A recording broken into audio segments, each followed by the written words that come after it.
ආයුබෝවන් යාළුවනේ අද මගේ වීඩියෝ එකෙන් ඔයාලා වෙනුවෙන් ඉදිරිපත් කරන්නේ බයස් ස්කර්ට් එකක් කොහොමද කරගන්නේ කියලා. මේක A line ආකාරයෙන් වගේම ෆිෂ් ටේල් ආකාරයෙන් නිර්මාණය කරගන්න පුළුවන්. මම අද මේ දෙකම ගැන ඔයාලට පැහැදිලි කිරීමක් කරන්න. මුලින්ම මේ විදිහට අපි ඩිසයින් එක ඇඳගමු. ඇඳගෙන මෙෂර්මන්ට් ටික ලකුණු කරගෙන මෙෂර්මන්ට් ටික කොහොමද ගණනය කරගන්නේ කියලා බලලා අපි බලමු කොහොමද මේක කපලා මහන්නේ කියලා. ඉතින් මේ විදිහට අපි ස්කර්ට් එක ඇඳ ගන්නවා. මම පොඩ්ඩක් ෆිෂ් ටේල් විදිහට තමයි මේක නිර්මාණය කරන්නේ. ඉතින් හරියම ලේසියෙන් මහ ගන්න පුළුවන් ස්කර්ට් එකක්. ඒ වගේම රෙදි යන ප්‍රමාණයත් අඩුයි. අපි මේක මීටර 2ක් වගේ අරගෙන තමයි කරන්නේ. නමුත් මේකට යාර 2ක් විතර ප්‍රමාණවත් ඒත් රෙදි ඉතුරු වෙනවා. මේකේ සයිඩ් එකට තමයි මම සිපර් එක යොදාගන්නේ. ඒ කියන්නේ ෆ්‍රී සයිස් විදිහට අපිට මේක සකස ගන්න පුළුවන්. මම මේක මෙෂර්මන්ට් ලකුණු කරන්නම්. ඉන 33ක්, උකුල 38ක්, ඒ වගේම උස 24ක්. මේ අඟල් වලින් තමයි මම ලකුණු කරන්නේ. බලමු ඉන මෙෂර්මන්ට් එක කොහොමද හදාගන්නේ කියලා. 33 4ෙන් බෙදනවා. 4ෙන් බෙදුවාම 8යි කාලයි එන්නේ. මේකේ ඩාට්ස් වලට තමයි අඟලක් ඊළඟට මම එකතු කරන්නේ.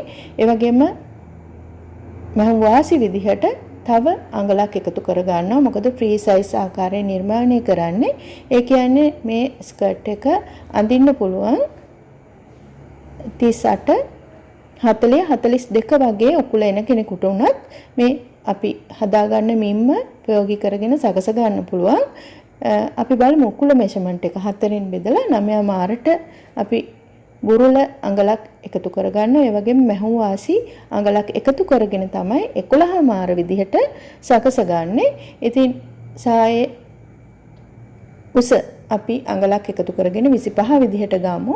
මෙන්න මේ ආකාරයෙන් තමයි අපි රෙද්ද නමන්නේ. ඔයගොල්ලෝ දන්නවා ෆ්ලෑඩ් ආකාරයෙන් අපි තුන් හුලස් විදිහට තමයි මේකේ රෙද්ද නමා ගන්න. ඉතින් බයස් අතට ඇත්තටම මහත් කෙනෙකුට හරිම ලස්සනයි ස්කර්ට් එක මැහුවාම. මම මේකේ අඟල් 40ක් අරගෙන තියෙනවා. ඒ විදිහට අරගෙන අපි බලමු මේ ස්කර්ට් එකේ මිමි ටික මේකේ ලකුණු කරන්න. ඒ කියන්නේ කොටස් 4ක් තියෙනවා.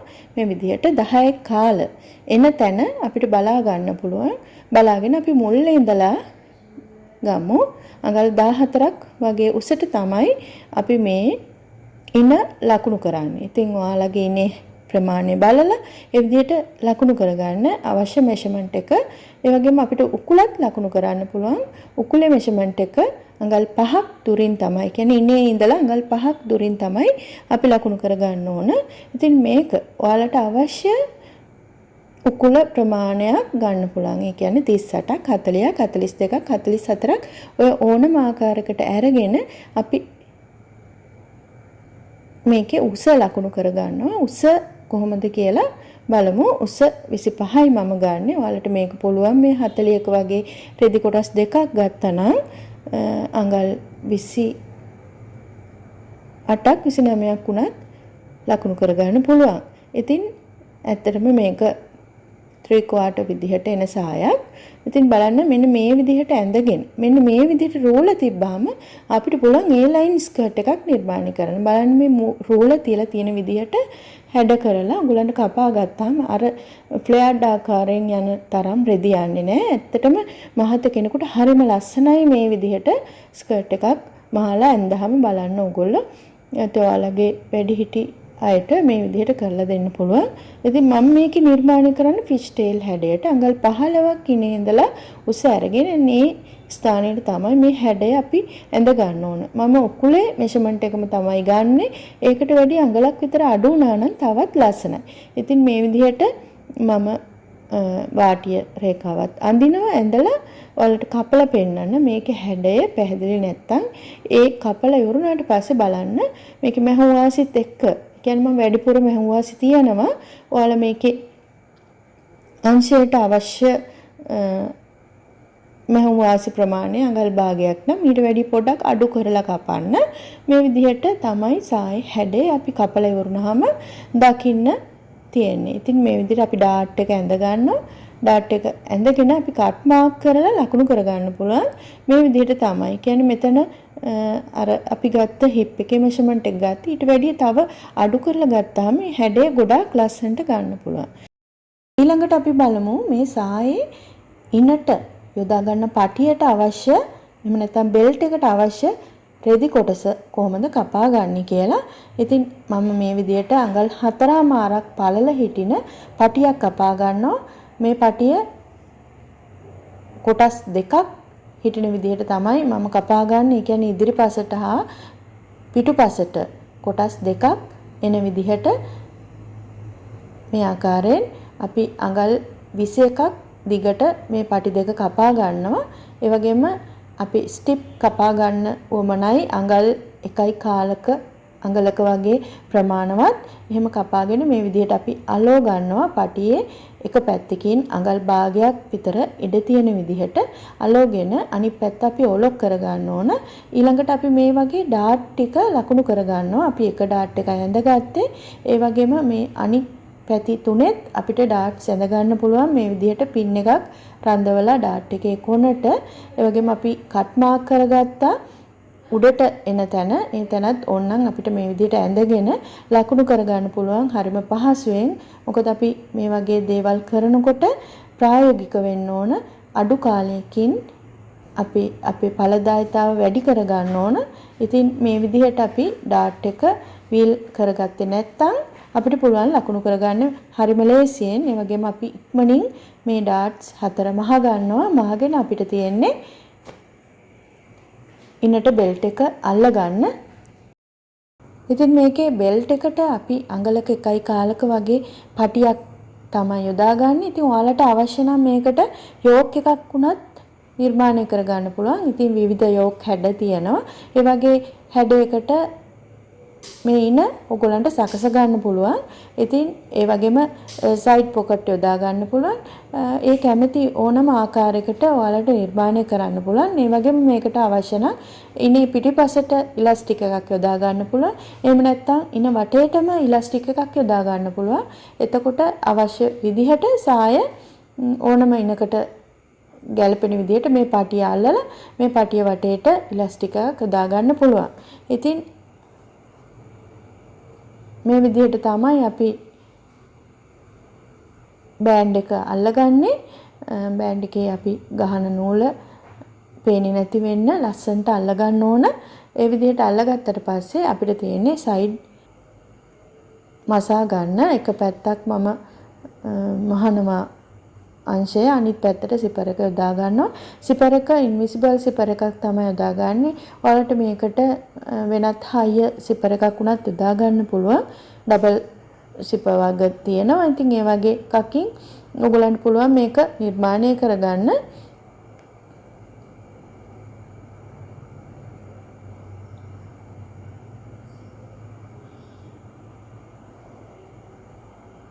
ඉතින් අඩු කාලයකින් හරිම ලේසියෙන් මා ගන්න පුළුවන් ස්කර්ට් එකක්.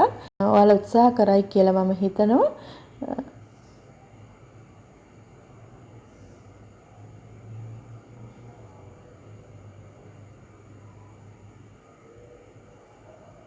මේ පටි දෙක මේ විදිහට සකස ගත්තට පස්සේ අපිට තියෙන අංශය එක පැත්තක් මේ විදිහට මහන් යන්න. මේ එක පැත්තක් මහනකොට ඔයගලන්ට පුළුවන් මේකට ලයින් දෙක තුනක් ගහන්න. එතකොට අවශ්‍ය කෙනාගේ මෙෂර්මන්ට් එක එන විදිහට කියන්නේ ඉනේ මෙෂර්මන්ට් එක මේ විදිහට මැන ගන්න පුළුවන්. මැනගෙන අවශ්‍ය කෙනාගේ මෙෂර්මන්ට් එක ඒ විදිහට චෙක් කරලා දෙකට බෙදලා අපිට පුළුවන් ලස්සනට ලේසියෙන් ගහන් යන්න.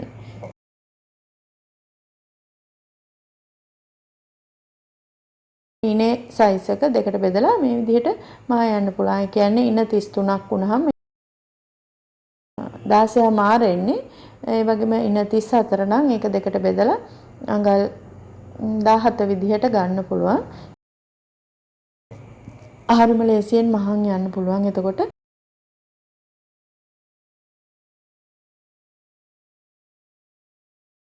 ළඟට සිපර් එක යොදා ගන්න පුළුවන් සයිඩ් එකට. බලන්න ඉන්විසිබල් සිපර් අල්ලන පුට් එක මම සවි කරගෙන මහනවා. ඉතින් ඔයාලා මේ ගැන දන්නවා කලින් වීඩියෝස් වල මම ඒ ගැන ප්‍රකාශ කරලා තියෙනවා. ඒ ගැන විස්තර කරලා තියෙනවා. ඉතින් මේ විදිහට ඔයාලත් මේක ලේසියෙන් අල්ල ගන්න. එහෙම නැත්නම් ඔයගොල්ලෝ වෙන සිපර් එකක් මොන හරි යොදා ගන්න මෙටල් සිපර් එකක් වුණත් ජැකට්ස් වලට එන සිපර් වර්ග තියෙනවා. හයිය සිපර් වර්ග ඒ වගේ එකක් යොදා ගන්න පුළුවන්.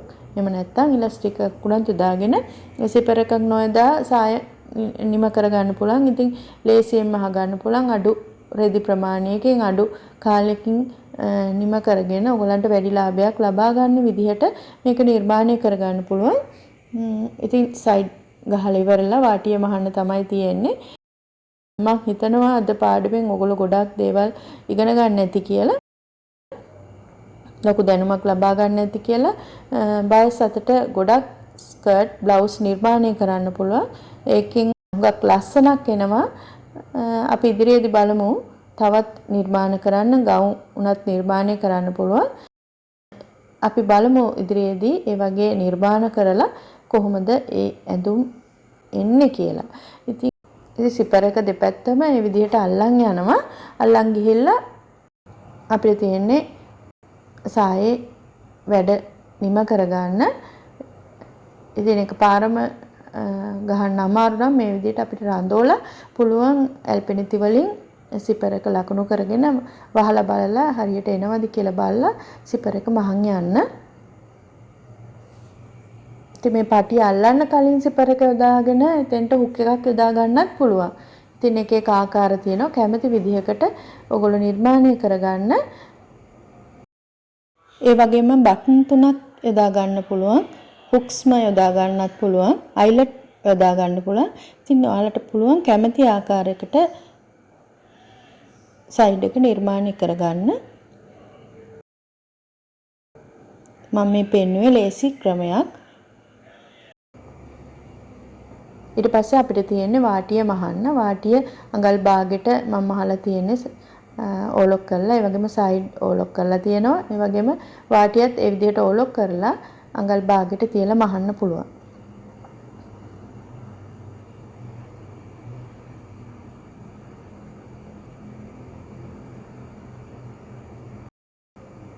ඉතින් මේ ආකාරයෙන් තමයි සිපර කැල්ලුවාම තියෙන්නේ. ඊට පස්සේ අපි ඊට පහලින් අංශය මුට්ටු කර ගන්නවා. ඉන්විසිබල් සිපර් අල්ලන පුට් එක අයින් කරලා නෝමල් පුට් එක තමයි මම මේ දාන්නේ. ඒ විදිහට දාලා අපිට පුළුවන් අංශය මුට්ටු කර ගන්න.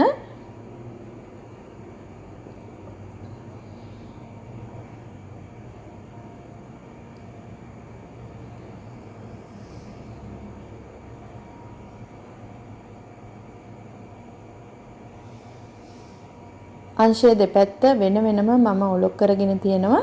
ඒ වගේම වාටියත් මම ඔලොක් කරගත්තා. වාටිය අඟල් භාගෙට තමයි මේ ගහන්නේ. ඔයාලට අවශ්‍ය නම් මේක අඟලකට උනත් ගහන්න පුළුවන්. ඉතින් මේ ආකාරයෙන් තමයි මේ ස්කර්ට් එක නිර්මාණය කරගන්නේ. වෙනද වගේම මගේ වීඩියෝ එක හොඳයි නම් ලයික් එකක් දාන්න කියලා ඉල්ලා හිටිනවා. ඒ වගේම යාළුවන්ට බලන්න ෂෙයා කරන්න කියලා ඉල්ලා හිටිනවා. ඒ වගේම මගේ channel එක තාමත් ඔයාලා subscribe කරලා නැත්නම් subscribe කරන්න කියලා ඉල්ලා හිටිනවා. ඉතින් තවත් වීඩියෝ එකකින් හමු වෙමු. මේ විදිහට තමයි ස්කර්ට් එක මහල ඉවරුනහම තියෙන්නේ. ඉතින් ගොඩක් ස්තුතියි ඔයාලට. සුබ දවසක්.